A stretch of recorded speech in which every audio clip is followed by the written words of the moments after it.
Hi friends, welcome back to Nistha gallery. ഇന്ന് ഞാനൊരു chicken സ്റ്റ്യൂയുടെ recipe ആയിട്ടാണ് വന്നിട്ടുള്ളത്. അപ്പോൾ ഇത് തയ്യാറാക്കുന്നത് എങ്ങനെയാണെന്ന് നമുക്ക് നോക്കാം.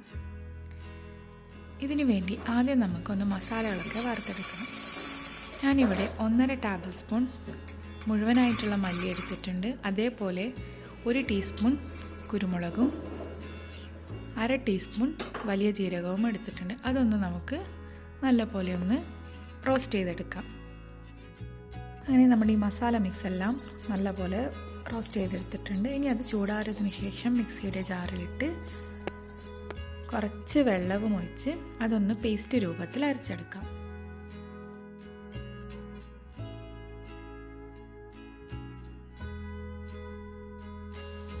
അങ്ങനെ നമ്മുടെ പേസ്റ്റ് ഇവിടെ അരച്ചെടുത്തിട്ടുണ്ട്.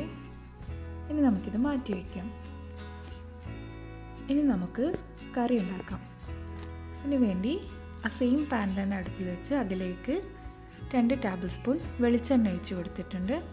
അതിലേക്ക് 1 ഏലക്കായ, 2 ഗ്രാമ്പൂ, ഒരു ചെറിയ കഷ്ണം പട്ട, 1 വായനയില ഇട്ട് അതൊന്ന് ചെറുതായിട്ടൊന്ന് പൊട്ടിച്ചെടുക്കാം. ഇനി അതിലേക്ക് 2 മീഡിയം സൈസിലുള്ള സവാള ചെറുതായി അരിഞ്ഞത് ചേർത്ത് കൊടുക്കാം. നല്ലപോലെ നമുക്കതൊന്ന് വഴറ്റിയെടുക്കാം.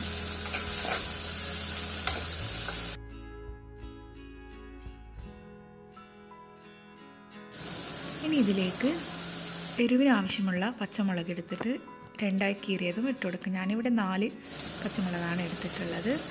അതേപോലെ 1/2 ടീസ്പൂൺ ഇഞ്ചി ക്രഷ് ചെയ്തതും 1/2 ടീസ്പൂൺ വെളുത്തുള്ളി ക്രഷ് ചെയ്തതും ഇട്ട് നല്ലപോലെ ഒന്നുകൂടി വഴറ്റിയെടുക്കാം.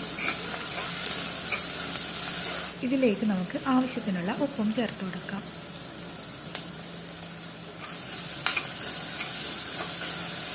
ഒന്നുകൂടി നല്ലപോലെ നമുക്കിതൊന്ന് വഴറ്റിയെടുക്കാം. ഇനി നമുക്കിതൊന്ന് അടച്ചു വെച്ച് ഒരു 2 മിനിറ്റ് വെയിറ്റ് ചെയ്യാം. അങ്ങനെ നമ്മുടെ സവാളയൊക്കെ നല്ലപോലെ വഴഞ്ഞു വന്നിട്ടുണ്ട്. ഇനി ഇതിലേക്ക് നമ്മൾ നേരത്തെ അരച്ച് വെച്ച മസാല മിക്സ് ചേർത്ത് കൊടുക്കാം.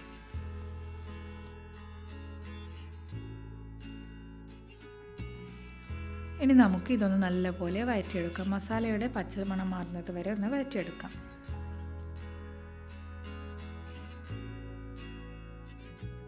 ഏകദേശം നല്ലപോലെ ഇതൊന്ന് വഴറ്റിയെടുത്തിട്ടുണ്ട്. ഇനി ഇതിലേക്ക് 1/4 കപ്പ് വെള്ളം ചേർത്ത് കൊടുത്ത് ഒന്ന് മിക്സ് ചെയ്തതിന് ശേഷം ഇത് നമുക്കൊന്ന് അടച്ച് വെച്ച് ഒരു 2-3 മിനിറ്റ് കുക്ക് ചെയ്തെടുക്കാം.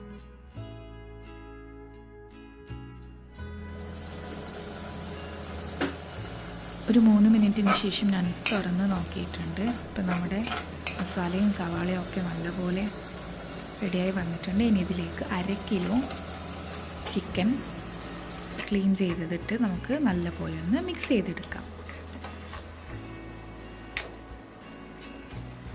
ഇനി ഇതിലേക്ക് നമുക്ക് 2ാം തേങ്ങാപ്പാൽ ചേർത്ത് കൊടുക്കാം.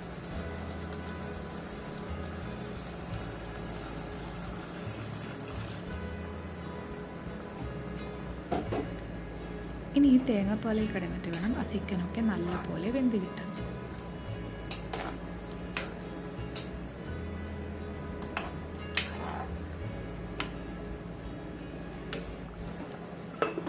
നമുക്കിത് അടച്ച് വെച്ച് വേവിച്ചെടുക്കാം. ഇടയ്ക്കിടെ തുറന്നൊന്ന് അത് ഇളക്കി കൊടുക്കാൻ മറക്കരുത്.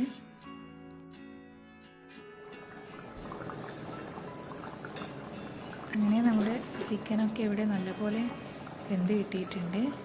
ഇനി ഇതിലേക്ക് നമുക്ക് ഒരു 2 ടേബിൾ സ്പൂൺ കുക്കിംഗ് ക്രീം ചേർത്ത് കൊടുക്കണം.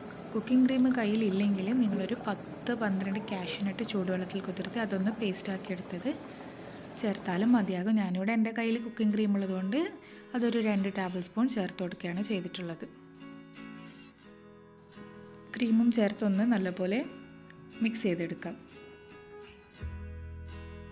ഇനി അതിലേക്ക് നമുക്ക് 1ാം തേങ്ങാപ്പാൽ ഒഴിച്ച് കൊടുക്കാം. നല്ല കട്ടിയുള്ള തേങ്ങാപ്പാൽ. അത് ഞാനിവിടെ ഒരു 1/4 ഗ്ലാസ്സാണ് എടുത്തിട്ടുള്ളത്.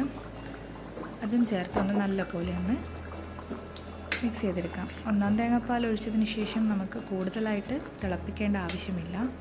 ജസ്റ്റ് ഒന്ന് ചൂടായി വരുമ്പോൾ ഫ്ലെയിം ഓഫ് ചെയ്താൽ മതിയാകും.